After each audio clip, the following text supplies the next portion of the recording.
Ready? Ready हो? Start.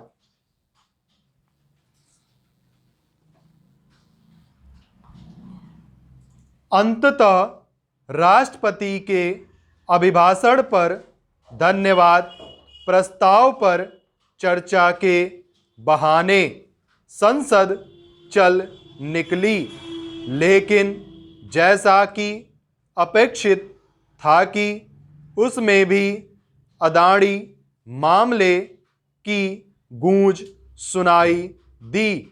Rahul Gandhi ने इस मामले को जोर शोर से सदन में उठाया और प्रधानमंत्री नरेंद्र मोदी पर निशाना साधा।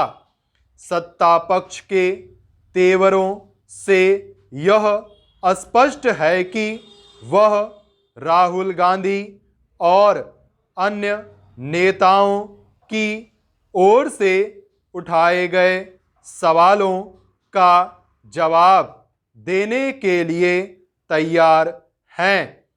कहना ठीक है कि इस जवाब से अदानी समूह को लेकर उभरा विवाद शांत होगा या नहीं, लेकिन यह ठीक नहीं कि इस विवाद के बहाने उद्योगपतियों को खलनायक साबित करने की कोशिश की जा रही है।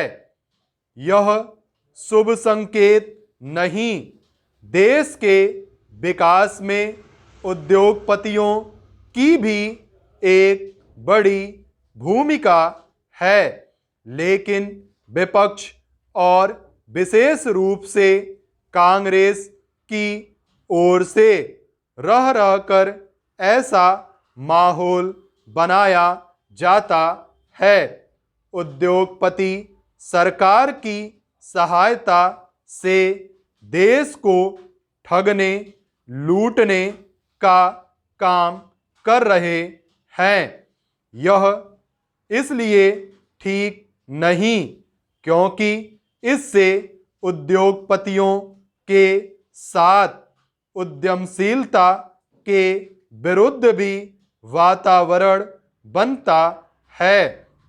ऐसा वातावरण न बनने पाए, इसके प्रति विपक्ष को भी सतर्क रहना होगा और सत्ता पक्ष को भी विपक्षी दल इसकी अनदेखी नहीं कर सकते कि अदानी समूह केवल भाजपा शासित राज्यों में ही नहीं, अन्य दलों और यहाँ तक कि कांग्रेस शासित राज्यों में भी काम कर रहा है। एक तथ्य यह भी है कि गुजरात में एक उद्योग समूह के रूप में अदानी का उभार तब हुआ जब केंद्र और राज्य में कांग्रेस सत्ता में थी। अदानी मामले का पटाक्षेप चाहे जिस रूप में हो, इसे एक बड़े विवाद के रूप में उभरने से रोका जा सकता था यदि नियामक संस्थाओं की ओर से समय रहते, यानी हिंडनबर्ग की रिपोर्ट सामने आते ही सारी चीजें स्पष्ट कर दी जाती। इस मामले ने केवल इसलिए तूल नहीं पकड़ा क्योंकि हिंडनबर्ग ने एक सनसनी पैदा करने वाली रिपोर्ट दी, बल्कि इसलिए भी पकड़ा क्योंकि पिछले कुछ समय में अदानी समूह का अप्रत्याशित उभार हुआ। इसके अतिरिक्त कोविड की मंदी के बावजूद अदानी समूह की कंपनियों के शेयरों में आश्चर्यजनक ढंग से तेजी आई।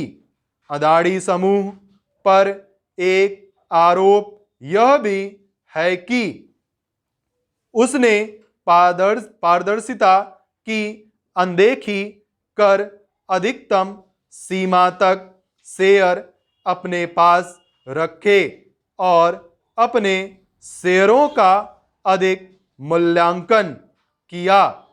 कायदे से सेबी को इन सब आरोपों का जवाब तत्परता से देना चाहिए था, इसलिए और भी क्योंकि अदानी समूह की ओर से दिया गया जवाब सभी सवालों का समाधान नहीं कर सका। स्पष्ट है कि यदि सेबी अपनी जिम्मेदारी का निर्वाह समय रहते सही तरीके से करता तो जो विवाद खड़ा हुआ उससे बचा जा सकता था। कम से कम अब तो सेबी और अन्य नियामक संस्थाओं को चेतना ही चाहिए, क्योंकि जो कुछ हो रहा है उसमें उनकी सुस्ती का भी हाथ है। स्टॉप।